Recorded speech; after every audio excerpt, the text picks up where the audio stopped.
आप इस भ्रम में केवल आप आम जनता को चूतिया बना सकते हैं। जो पढ़ा लिखा है यूएनओ को आप खारिज कर देंगे। कहाँ से खारिज कर देंगे आप? पीओके आप कैसे ले लेंगे? करप्शन रुक गया। अंदर मालूम क्या चलता था? जेल के अंदर कैश पैसा चलता था। विकास ही करने के लिए ना आपको सरकार में लाया गया है। कौन चाहता है कि हमारे सरकार में विकास ना हो? पानी पीने पे अगर आपको जीएसटी लिया जाए तो ये आपको अच्छा लगेगा? अयोध्या इतना बढ़िया बना के दिया, अब इससे भी बढ़िया बना सकते थे क्या? अगर मंदिर है तो उसको तोड़ते हैं तो उसको कहीं स्थापित करते हैं? बिल्कुल करते हैं।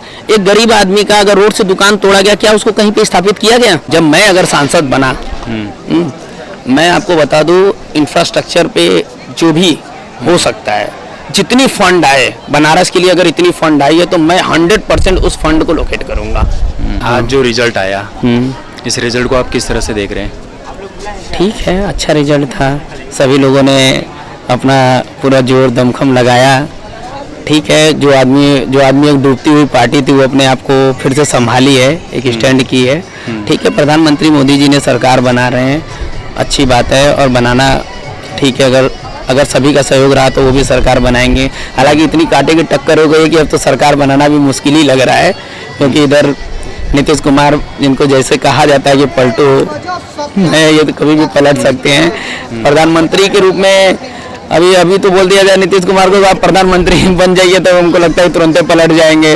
उधर की भी स्थिति हमको लगता है टीडीपी, वो भी 2 आदमी को उठा लेंगे तो हमको लगता है सरकार किसी की भी बन सकती है। हालांकि ये है कि मगर अब कोई भी सरकार बने, मगर किसी भी सरकार, जो भी सरकार बनेगा, एक सरकार के बीच में अब डर बना रहेगा कि जनता ऐसा नहीं है कि केवल आंख बंद करके वोट देगी। मोदी जी जिस तरह से डट कर फैसला करते थे, अब जो बात कह रहे हैं कि पीओके ले लेंगे, अब वो मुश्किल लग रहा है।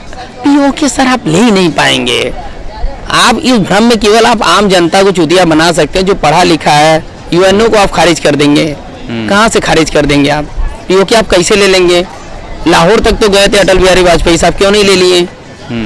सबकी कोई चीज बना हुआ है ना, यूएनओ किस लिए बना हुआ है?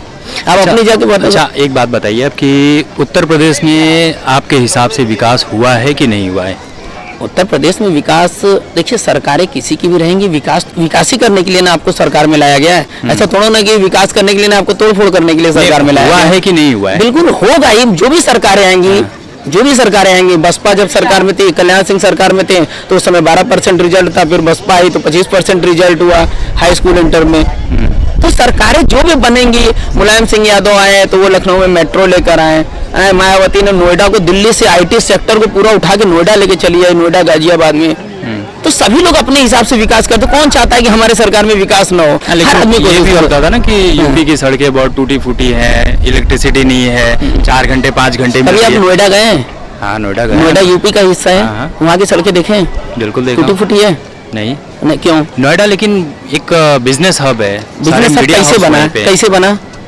आप बताइए। बना कैसे? सड़कें जहाँ पे इंफ्रास्ट्रक्चर पे डेवलपमेंट होगा, ऑटोमेटिक वहाँ पे डेवलपमेंट भरी जाएगा। अभी देखिए आप बाबतपुर का बना हुआ है, रिंग रोड बना हुआ है, डेवलपमेंट हो रहा है कि नहीं? जो जमीनें 1 लाख रुपए में थी, 10 लाख रुपए कीमत हो गई। वो तो नेचुरल सी बात है ना। इंफ्रास्ट्रक्चर पे केवल काम करना है, और सबसे बड़ी बात है कि इंफ्रास्ट्रक्चर पे काम करने के साथ साथ हमको एजुकेशन पे काम करना है। अगर किसी भी देश का अगर डेवलपमेंट अगर हम बात करें, कहते हैं एजुकेशन पे काम करना है, एजुकेशन पे किस तरह का काम करना है ये कोई क्लियर नहीं बताता। सर आप बताइए, 18% आपने जीएसटी लिया हुआ है, क्या है एजुकेशन पे? जब आपने फंडामेंटल राइट दिया हुआ है, और हमको लगता है कि ये एब्सोल्यूट राइट है, एजुकेशन हमारा एब्सोल्यूट राइट है, तब पर अगर आप उस पर जीएसटी ले रहे हैं, अब पानी पीने पे अगर आपको जीएसटी लिया जाए तो ये आपको अच्छा लगेगा? बिल्कुल। अब पता लगा कि कल आप बाथरूम करने जाए उस पर आप जीएसटी दे दीजिए, तो ये तो हमें नहीं लगता। जो आपका एब्सोल्यूट राइट है, आप जेल के अंदर भी रहेंगे तो आप पढ़ सकते हैं, जेल के अंदर भी रहेंगे तो आप पढ़ सकते हैं, खाना खा सकते हैं। ऐसा थोड़ा ना कि आप अपराधी जेल में कैदी हो गए तो आपको कुछ नहीं मिलेगा, आप उसमें भी रह के पढ़ सकते हैं। नेहरू जी ने डिस्कवरी ऑफ इंडिया लिखा, वो जेल के अंदर में रह के लिखा। तो इसका मतलब है कि जो आपका एजुकेशन है वो फंडामेंटल राइट का एब्सोल्यूट पावर है, और एब्सोल्यूट पावर को किसी भी कंडीशन में रोका नहीं जा सकता, और उस पर आप जीएसटी लगा रहे हैं। ये सब कुछ है, आप एजुकेशन फ्री करिए ना। आप सब कुछ तो फ्री दे रहे हैं, राशन फ्री किस लिए दे रहे हैं? 80 करोड़। आप बताइए, आपको राशन खाने को मिल जाएगा, सोने को छत मिल जाएगा, शौचालय मिल जाएगा, क्या जरूरत है आपको कमाने की? है जरूरत क्या कमाने की?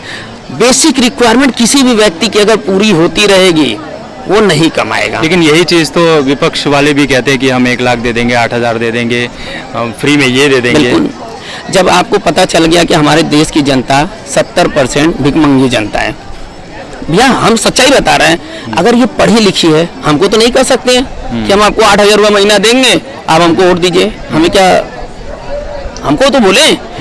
इसीलिए मैं बोल रहा हूँ कि जब अभी देखिए एक मनोज तिवारी का एक इंटरव्यू हो रहा था, उसमें पूछा गया कि 80 करोड़ भारत की जनता बिलो पॉवर्टी लाइन के नीचे है, ये हम नहीं कह रहे हैं, ये मनोज तिवारी कह रहे हैं। 25 करोड़ देश की जनता बिलो पॉवर्टी लाइन से ऊपर आ गई, तो मतलब कि 105 करोड़ देश की जनता बिलो पॉवर्टी लाइन के नीचे रहती थी, आप ये कहना चाहते हैं। और फिर इसके बाद कह रहे थोड़ा सा मैं कंफ्यूज हो रहा हूँ। अच्छा, अरे बिलो पॉवर्टी लाइन का मतलब है कि उसको खाना ही ना, बेसिक रिक्वायरमेंट उसको खाना ही नहीं फुलफिल हो पा रहा है, तो ये चीज है। मतलब ये राम मंदिर का मुद्दा, काशी विश्वनाथ, राम मंदिर का मुद्दा, सारी चीजें काम राम मंदिर का मुद्दा आपके सामने है, अयोध्या फैजाबाद दोनों चला गया, बिहार गई। अब आप क्या देंगे? अयोध्या इतना बढ़िया बना के दिया, अब इससे भी बढ़िया बना सकते थे क्या? इंफ्रास्ट्रक्चर पे इससे ज्यादा डेवलपमेंट किया जा सकता। यूपी में इतना बुरा हाल हुआ क्यों बीजेपी का? मतलब लालच के चलते, जो लालच सर यूपी में बुरा हाल, या देखिए यूपी में बुरा हाल होने का अलग रीजन है, हम बहुत नहीं, यूपी में ज्यादातर जाति व्यवस्था यहाँ पे काम करती है, जहाँ तक मेरा अपना मानना है। यूपी और बिहार की यही स्थिति है, यहाँ पे जाति देख के चच्चा को चुना जाता है। आप नेता नहीं सुनते, आप रियलिटी में चच्चा सुनते हैं, और चच्चा सुनते हैं तो आप चच्चा से काम कराएंगे। आप नेता चुनिए, और नेता पढ़ा लिखा होना चाहिए। ऐसा नहीं कि हमारे चच्चा खड़ा हो गए उनके वोट दो, चाहे कौन भी पार्टी से खड़ा हो। क्यों चच्चा चुन रहे हैं? नेता सुनिए ना। अगर लगता है कि आप ये चीज दे सकते हैं तो हम आपको चुनेंगे। महेंद्रनाथ पांडे क्यों हारे हैं? वो तो सोचे कि हम जीत गए, अब तो हम कभी हारेंगे ही नहीं। आपके सामने था ना, रिजल्ट आपके सामने है। और अगले 5 साल वो भी नहीं करेंगे, वो भी नहीं चुने जाएंगे। मोदी जी को भी काफी टफ फाइट आप ये देखिए, 12 बजे से 1 बजे तक हमको लगता है कि 1.5 लाख वोट से अजय राय जी आगे थे। फिर इसके बाद मोदी जी आए। भले आप 1.5 लाख से वोट जीते, आपका ये सांसदीय क्षेत्र है। आपने बोला ना कि इतना भयंकर हमने काम किया 10 साल में। क्या आप ये बता सकते कि 10 साल में जिस तरीके की स्थिति बनारस की होनी चाहिए थी, अगर आप एज ए प्रधानमंत्री होते, अगर आप एज ए प्रधानमंत्री होते तो क्या इतना ही डेवलपमेंट होता? आज के भी डेट में अगर 10 किलोमीटर दूर चले जाइए तो लगता है कि अभी हम आउटर में हैं, बनारस में। लखनऊ को आप देख लीजिए, लखनऊ आप 30 kilometre left right east west north side चारों तरफ जाइए। डेवलपमेंट की बात कर रहे हैं आपकी, बनारस में और डेवलपमेंट होना चाहिए था। कल इंटरव्यू ले रहा था दशा समेत घाट पे, तो वहाँ पे कई लोग कह रहे थे कि दुकानें तोड़ दी, दुकानें तोड़ना कोई डेवलपमेंट थोड़ा ना होता है। अब जब डेवलपमेंट होगा तो कुछ चीज़ें तोड़ी जाएगी। सर एक चीज़ ये बताइए, डेवलपमेंट होगा निश्चित तोड़ी जाएगी, मगर उसके लिए कुछ तो सोल्यूशन है। सरकार ये कहती है ना कि हम आपको बेसिक रिक्वायरमेंट, भोजन, छत, कमाने के लिए ये सब चीजें दे रहे हैं ना। ऐसा तो नहीं कि नहीं दे रहे हैं। अगर आपने तोड़ा तो क्या उनको मंदिर आप बनाए? रोड पे अगर मंदिर है तो उसको तोड़ते हैं तो उसको कहीं स्थापित करते हैं? बिल्कुल करते हैं। एक गरीब आदमी का अगर रोड से दुकान तोड़ा गया, क्या उसको कहीं पे स्थापित किया गया?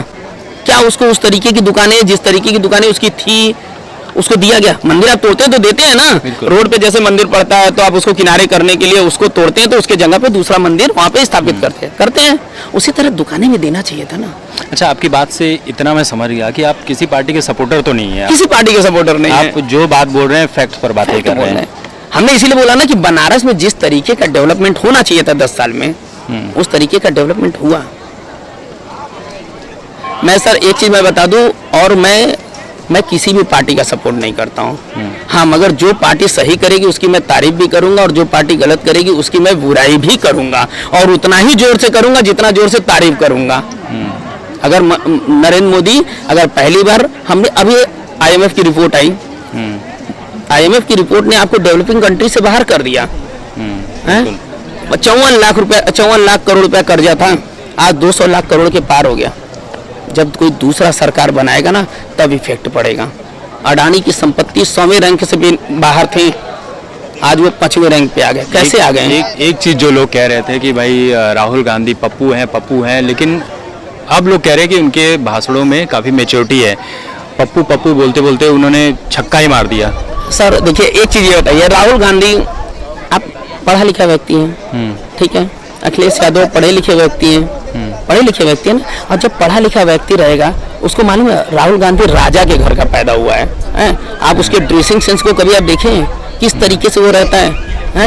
इस देश में ऐसे भी लोग हैं जो आदमी गांधी को गाली देता है। खुद की ताकत गांव के प्रधान से लड़ने की नहीं है, वो आदमी गुलाम रहते हुए ब्रिटेन के प्रधानमंत्री से लड़ गया।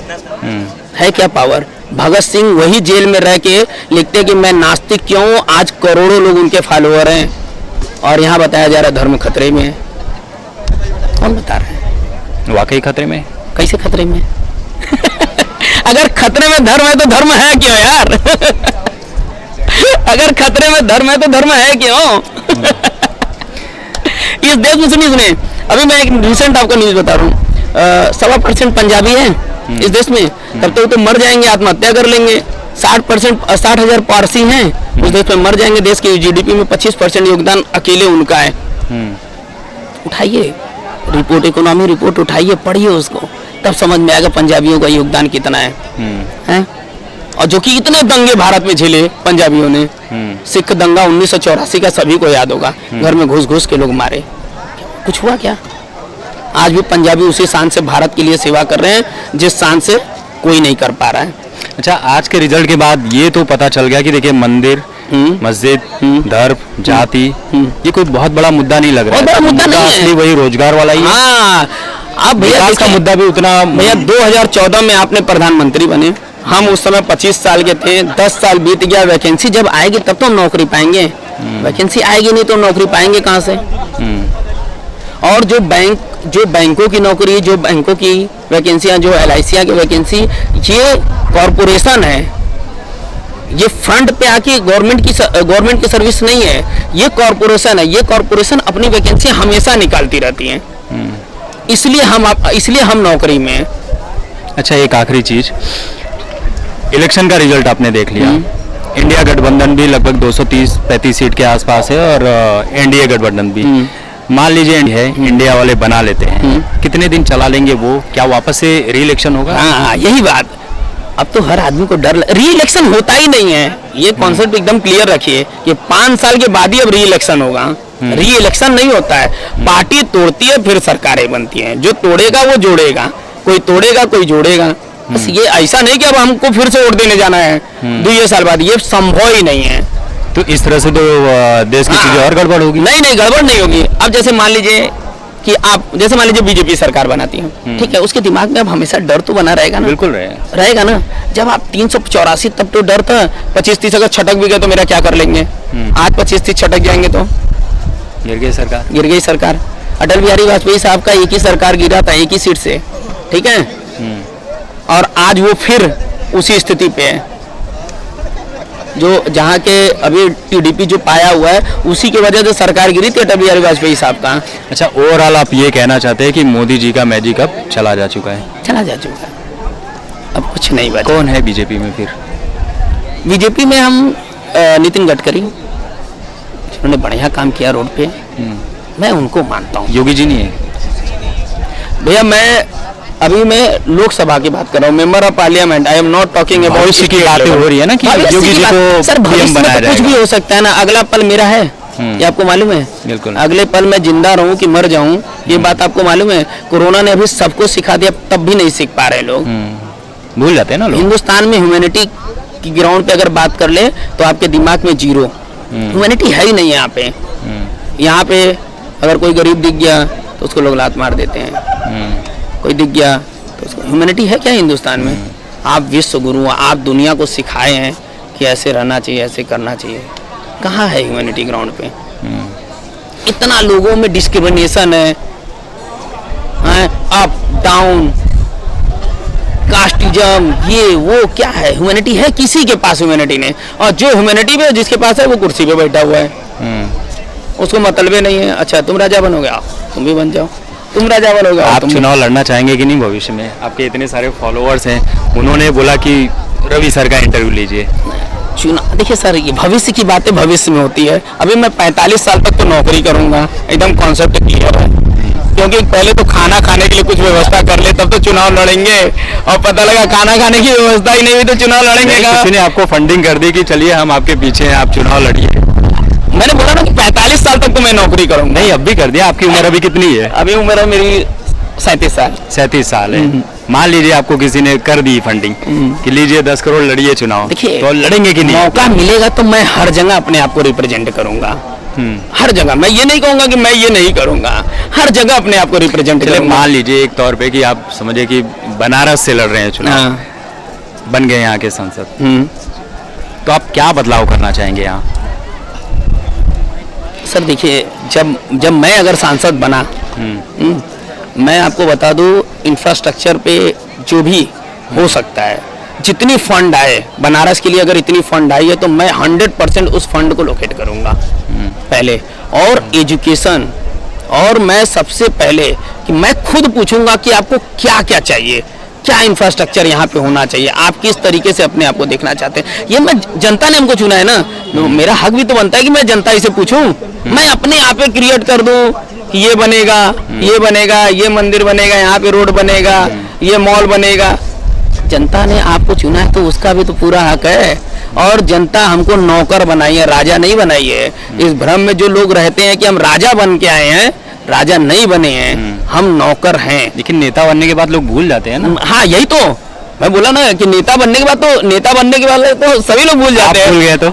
अरे मैं बोला ना, परिस्थितियां किसी को भी चेंज कर सकती हैं, परिस्थितियां किसी को भी चेंज कर सकती है। मैं ये नहीं बोला कि मैं एकदम दूध का धुला हूँ। जब जब मौका मिलेगा मैं अपने आप को रिप्रेजेंट करूंगा, और जब जब मैं मौका मिलेगा उस मौके को मैं भुनाऊंगा भी।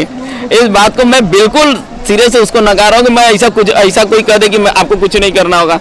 डीएम की पावर मालूम है क्या है? डीएम, इसके पास इतनी पावर है ना, अगर वो कह दे कि ये कैंट स्टेशन का पटरी उठा के इसको यहर करना है ना, उखड़वा देगा। इतना पावर है। मालूम ही नहीं है। पावर एक्सरसाइज कौन करता है? आप बताइए, कौन अपना पावर एक्सरसाइज करता है हिंदुस्तान में? कोई करता है? कोई एक्सरसाइज नहीं करता है। नहीं तो जिस दिन डीएम पावर अपने एक्सरसाइज करते, यहीं पे हरिदेव सिंह कुछ करके, हरदेव, देखिए किस तरीके का डेवलपमेंट गली में घुस घुस के चौड़ा किया था। बनारस की गलियां आप जान ही रहे हैं। बिल्कुल। पावर बहुत होता है डीएम को, मगर वो एक्सरसाइज नहीं करना चाहता है। उसको चाहिए, मैं कई बार जेल भी जा चुका हूँ यही सब चीज़ों में, मुझे कोई फर्क नहीं पड़ता है। नेतागिरी के चक्कर में? नेतागिरी के चक्कर में नहीं सर। मैं अभी बताऊँ, मेरा एक चाचा का कटा हुआ था, चालान कटा हुआ था, जिसका पैसा मैं जमा करने गया, पैसा जमा कर रहा हूँ, 15,000 10,000 का रसीद दे रहा हूँ, कायदे मैं वीडियो वो रखा हूँ। और बोले एसडीएम साहब कि आप सरकारी काम में बाधा वगैरह, हमको भेज दीजिए साहब, बलात्कार, रेप, हत्या, ये सब हम कर नहीं पाएंगे, कम से कम कुछों से जाएं। भेज दिए एसडीएम साहब। और आज भी मेरे पास वो वीडियो है, वो साहब बोले मैं रसीद नहीं दूंगा। तो क्या फील किए फिर आप जब? फिर मैं कहा कि बस ये है, ये देखना हमको बहुत जरूरी था। कितने दिन थे जेल में आप? 1 हफ्ता। 1 हफ्ता। क्या फील किया आपने वहाँ पे? कोई मजा आया, मजा आया। अंदर एसडीएम, एसपी, डीएम सबको रोक लेता था। बड़ा खुरापाती लड़का है, तो खून में है, मतलब बात करें। इसी तरह से आप बातें बोलते थे या? इसी तरह मैं डीएम साहब को डायरेक्ट रोक के बोल दिया, साहब मैं 15,000 आपको दूंगा तो 10,000 का रसीद क्यों लूंगा, खाली ये बताइए। और मैं अंदर से लेटर लिखा डीएम और एसएसपी को, जांच हुआ, गए एसडीएम साहब ट्रांसफर होके, तुरंत जमानत हुआ, बाहर आ गए। ऐसा थोड़ा ना कि सारे अपराधी हैं। करप्शन रुका नहीं है? करप्शन रुक गया। अंदर मालूम क्या चलता था जेल के अंदर? कैश पैसा चलता था। जैसे ही बाहर निकला तुरंत एसपी को फोन किया कि सर जेल के अंदर कैश चलता है, जो कि जेल के अंदर कैश अलाउ नहीं है, कूपन मिलता है। बंद हो गया। आज चले जाइए वाराणसी में जेल में, कैश नहीं जाएगा, कूपन जाएगा। पूरा बात करते रहेंगे साहब, एक की जिंदगी मिला है, खुश है अपनी जिंदगी। और क्या। जब जब ऐसा आएगा तब तब खुरापात करता रहूंगा। और लड़ना है। जवानी में आप लड़ नहीं रहे, आप बुढ़ापा में ये करेंगे वो करेंगे, कुछ नहीं करेंगे। खटिया पकड़ के बैठे रहेंगे। खटिया पकड़ के बैठे रहेंगे, क्योंकि जो आदमी जवानी में वर्क करेगा ना, वही आदमी बुढ़ापे में भी वर्क करेगा। जो आदमी बुढ़ापे में कुछ करना ही नहीं, जरूरी नहीं कि आप एक ही जगह खुरापात करिए। खुरापात आप हर जगह करिए, जहां मौका मिले वहां पे खुरापात, मगर आपकी जो सोच हो वो हमेशा पॉजिटिव हो, अच्छी होनी चाहिए, उससे किसी का नुकसान ना हो। आप कभी भी मेरे फेसबुक पे जाएंगे, कभी भी मैं कभी भी किसी को हेट स्पीच नहीं करता हूँ। अभी मैं आपसे बात कर रहा हूँ, आपने बात किया, मैंने बोला ना केवल हमारे अंदर एक चीज़ होना चाहिए, वो ह्यूमैनिटी डेवलपमेंट होनी चाहिए। हम सोसाइटी को एक ह्यूमन बना सकें, ऐसा ना बना सके कि वो एक चीज़ में लपट जाए।